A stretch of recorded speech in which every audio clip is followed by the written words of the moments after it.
Bonsoir, bienvenue pour le 7-8, l'actu sur TV Fil 78 pour ne rien manquer de l'actualité locale, le journal de la rédaction. Voici les titres de ce 21 mai. Après 2 ans d'activité, le service en santé de l'assurance maladie dresse le bilan. 10 000 visiteurs ont franchi la porte des espaces santé actifs. Nous en parlons avec Marc Debac, le directeur général adjoint de la CPAM. Benoît Hamon, Aurélie Filippetti, François Hollande présents sur scène pour décerner les trophées d'improvisation de Déclic Théâtre. Le tournoi national de la compagnie Trappiste s'est achevé à Paris. Le parrain, Jamel Debbouze, y était également. X-Men sur les écrans depuis ce mercredi. Au casting, un autre trappiste célèbre, Omar Sy. Images et interview du comédien à suivre.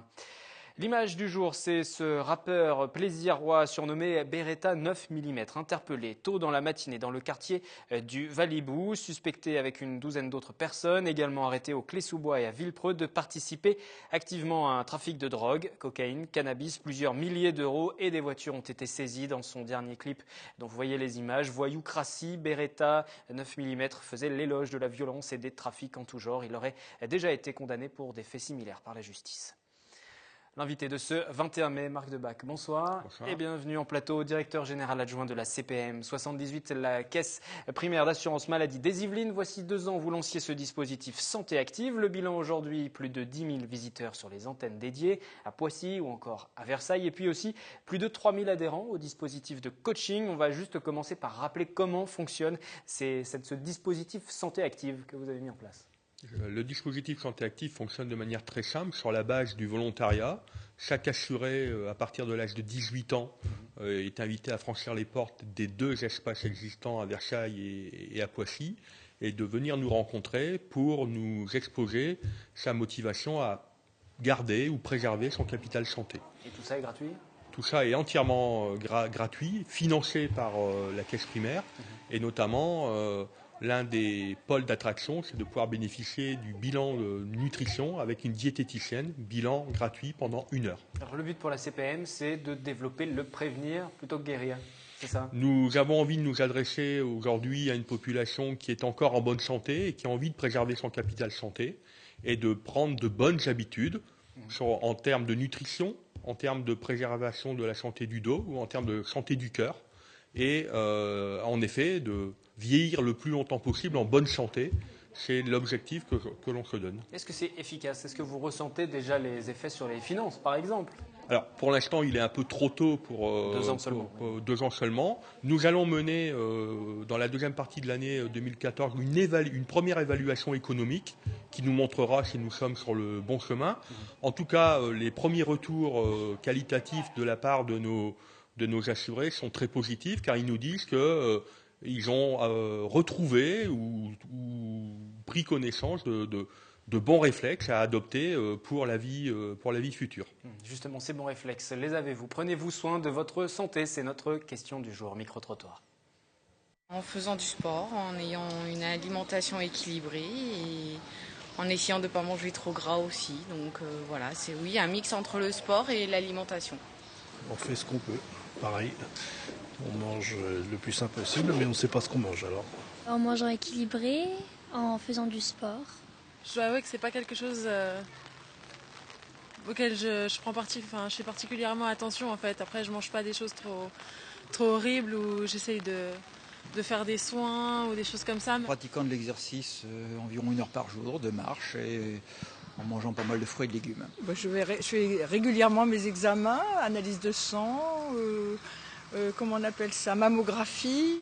Les gens suivent plutôt les conseils et ils font attention à ce qu'ils mangent, ils font du sport aussi. C'est une attitude qui n'existait pas forcément auparavant. Aujourd'hui, il y a une prise de conscience. Oui, tout à fait. On voit bien que franchissent la porte de nos boutiques des assurés qui veulent trouver les bons conseils et qui veulent prolonger souvent en effet des bonnes habitudes qu'ils ont déjà commencé à prendre, notamment la pratique de l'activité physique, la nutrition.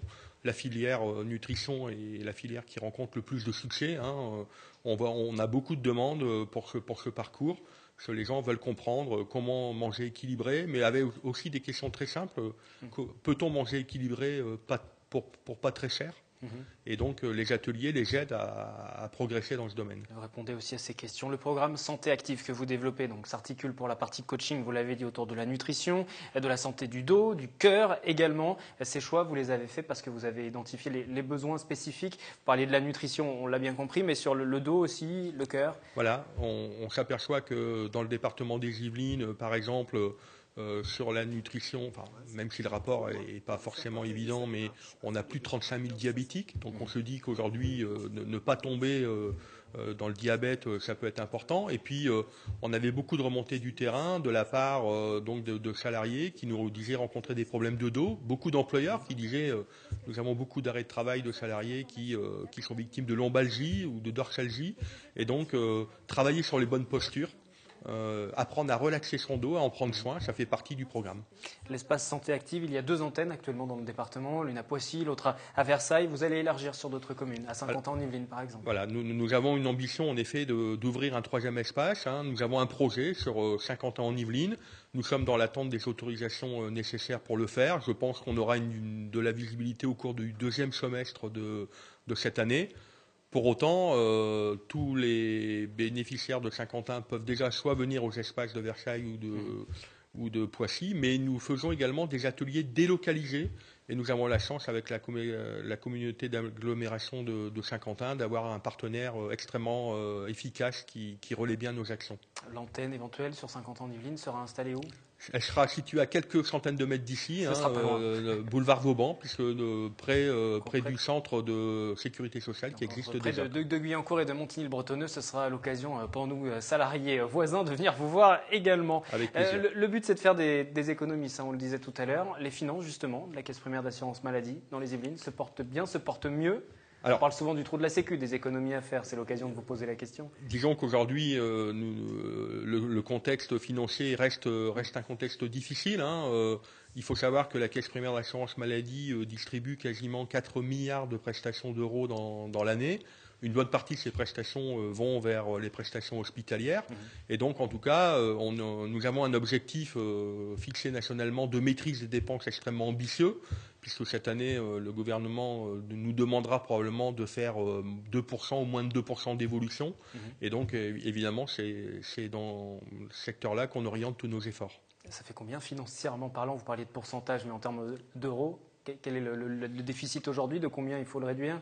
Alors aujourd'hui, il n'y a pas de déficit local par département. Il y a un déficit national. L'année s'est terminée à un peu plus de 6 milliards pour la branche maladie. Et donc voilà, c'est l'effort est donc de cette ampleur-là.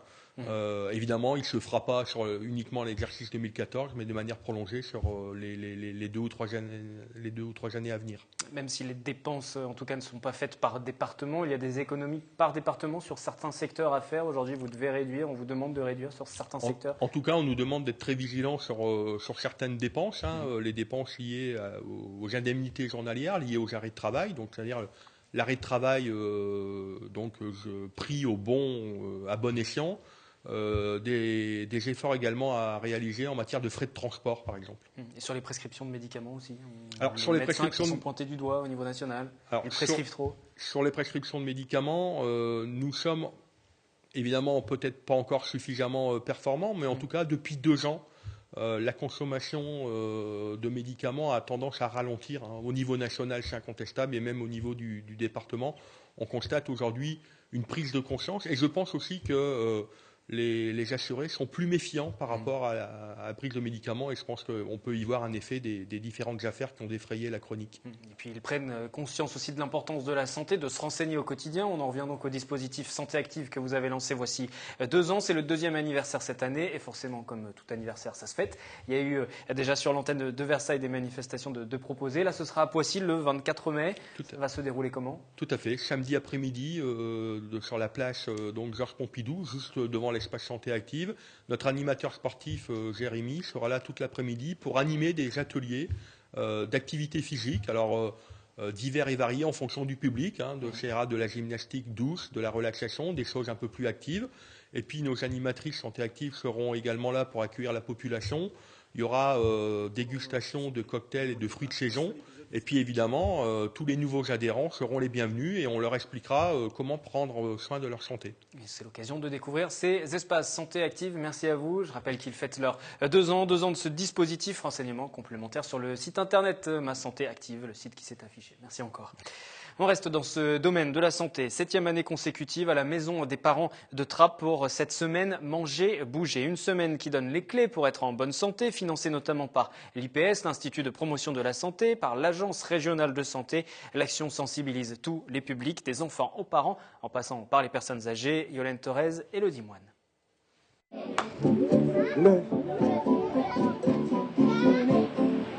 Très important.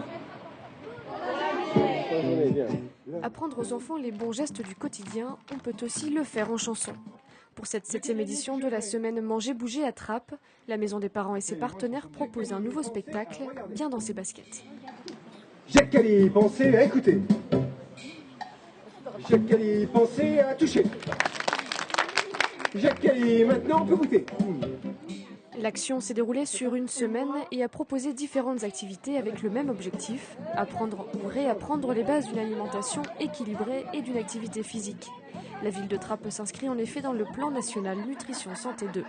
On s'inscrit dessus parce que au niveau de l'obésité pédiatrique, la ville de Trappes est au-dessus de la moyenne nationale. Donc le taux à peu près des enfants en surcharge pondérale, on va dire, sur la ville est de l'ordre de 18%, alors qu'au niveau national, il tourne à 14 à 15%.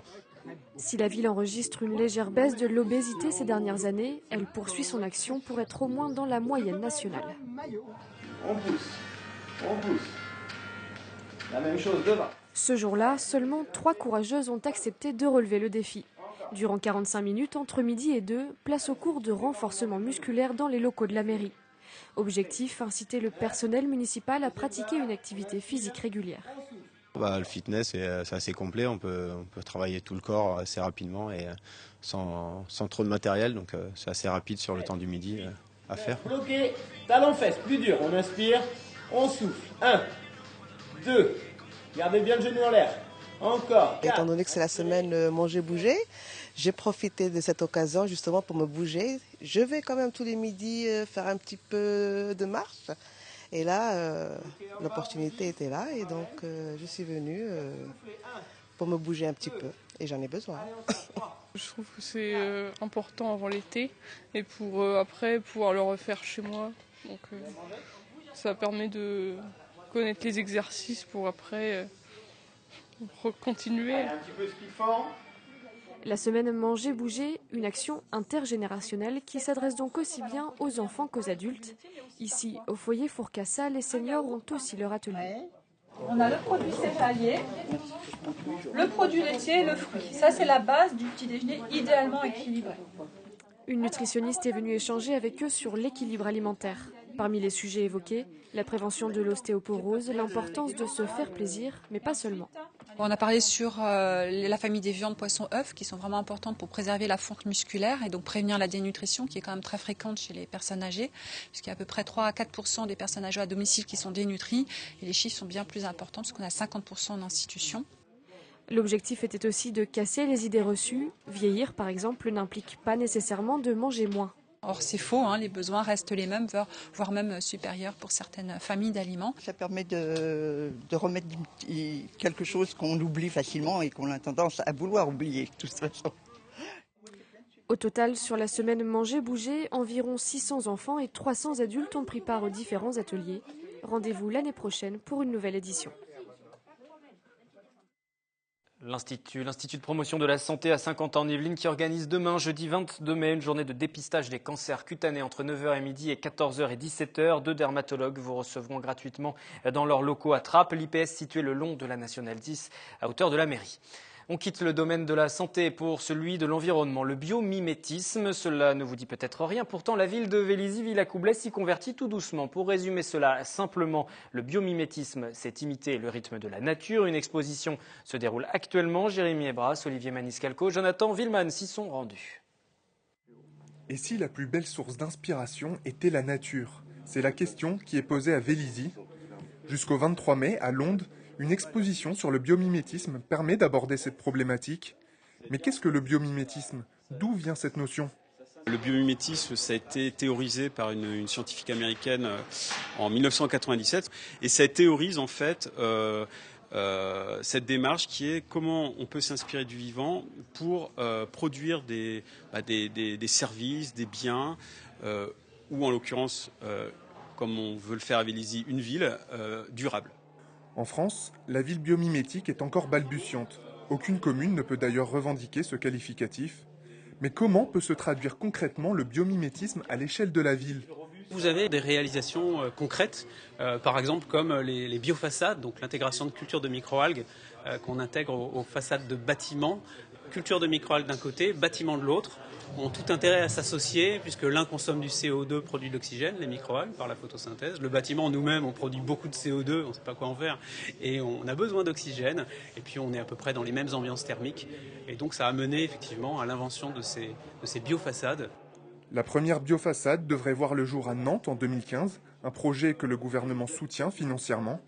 Et à Vélizy, des étudiants de Técoma réfléchissent à reconnecter le quartier louvois à la forêt avoisinante. L'homme qui s'inspire de la nature, le concept peut paraître neuf, pourtant il n'a rien de récent. Léonard de Vinci qui a conçu des machines, enfin en tout cas des plans en s'inspirant des animaux. Adler en 1900, au début du XXe siècle, qui a conçu un de ses avions en s'inspirant de la chauve-souris. Être en symbiose avec son environnement, voilà donc la finalité du biomimétisme, un système idéal dont on est encore loin, mais que le cinéma a déjà imaginé. Dans son film Avatar, James Cameron avait déjà mis en image ce monde autosuffisant, mais son histoire se déroulait dans une forêt, loin des pollutions urbaines. L'Europe et vous, notre dossier à découvrir depuis maintenant 2 semaines et à retrouver à chacun des épisodes sur notre site internet. Aujourd'hui, le centre d'information Europe Direct nous parle de l'importance de l'Union dans le secteur automobile, un secteur particulièrement important dans le département des Yvelines, premier département automobile de France, de par le nombre d'entreprises implantées, le nombre d'emplois que cela représente. Tout cela, c'est au micro de Catherine Zulato.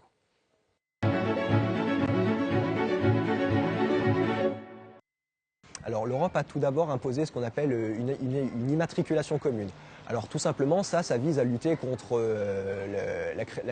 la criminalité sur la route qui utilise des voitures, notamment pour tout ce qui est les trafics de drogue et compagnie.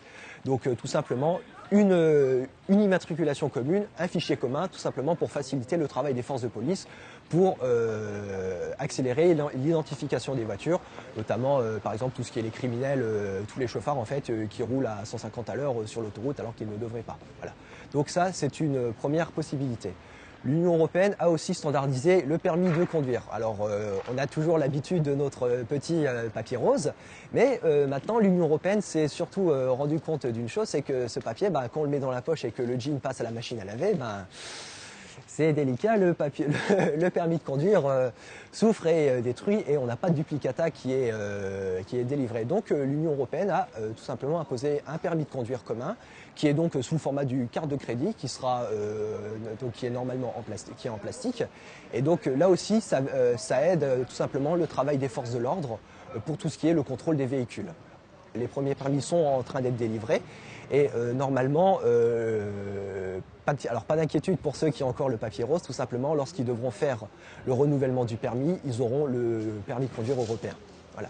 Certains États se sont mis d'accord pour le fait que les amendes puissent être transférées, donc notamment tout ce qui est France, Allemagne, Angleterre, Espagne, Portugal. On a aussi l'Italie, voilà. Il y a certains États qui ont commencé à mettre en place ces systèmes, mais c'est de leur côté, ce n'est pas dans le cadre de l'Union européenne.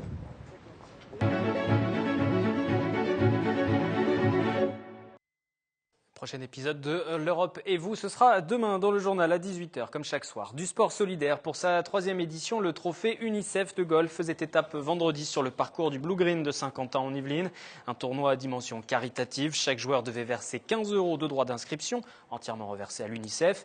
Une somme qui permettra de financer un programme sur 3 années, débuté en 2012 à Madagascar, pays de près de 20 millions de personnes, qui demeure l'un des plus pauvres dans le monde. 76% de la population vit sous le seuil de pauvreté. GTA tout ce qui tourne autour de l'éducation, c'est-à-dire la création d'écoles pour permettre aux enfants d'y participer. Également sur les programmes de l'eau et de l'assainissement, de l'eau potable, et c'est ça la difficulté là-bas. Et puis, dernier point aussi, de lutter contre certaines violences faites aux enfants, notamment dans le domaine du tourisme sexuel qui sévit aussi à Madagascar. Propos recueillis par Anthony Reich. J'ajoute que la finale nationale est prévue le 11 octobre prochain en compagnie du champion de golf Jean Van de Velde. Autre rendez-vous sportif et solidaire, la course contre la faim. 356 élèves de 6e, de 5e du collège Alexandre Dumas à Maurepas mobilisés. Après avoir trouvé des parrains à qui vendre leurs kilomètres de course, ils se sont élancés pour parcourir parfois jusqu'à 10 km. En moyenne, chaque année, l'opération apporte 6 000 € à l'association Action contre la faim.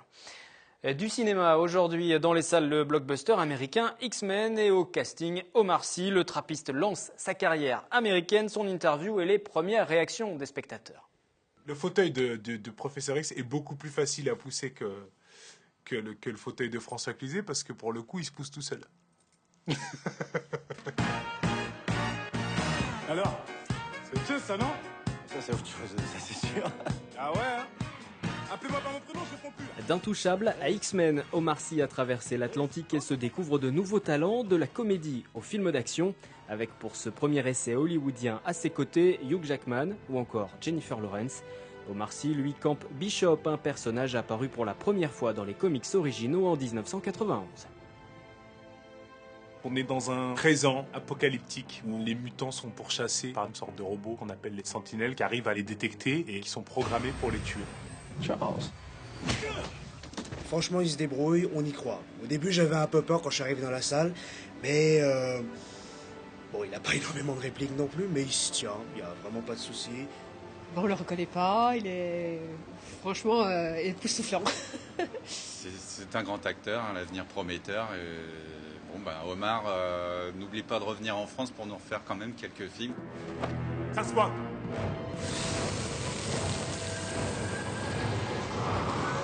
Let's go! C'est un très très gros budget, c'est un très gros film, c'est des moyens colossaux, une technique incroyable. On avait un moniteur pour chaque acteur, on avait les caméras 3D avec des grues dans tous les sens, on avait tout un studio juste pour nous, les costumes, les accessoires, les effets spéciaux, tout était sur place pour que le réalisateur puisse avoir accès à tout dans le même temps, donc c'était juste énorme. Whose team are you on? Omar Sy que l'on verra aussi prochainement à l'affiche de Good People avec James Franco ou encore de Jurassic World dont le tournage est en cours. Côté français, il retrouvera Olivier Nakache et Eric Toledano avec Samba, une histoire de jeunes Sénégalais sans papier, du cinéma social, de quoi lui assurer sa place de personnalité préférée des Français encore longtemps. Quel bilan? Continuer à bosser sur mon anglais. Peut-être que c'est ça le bilan.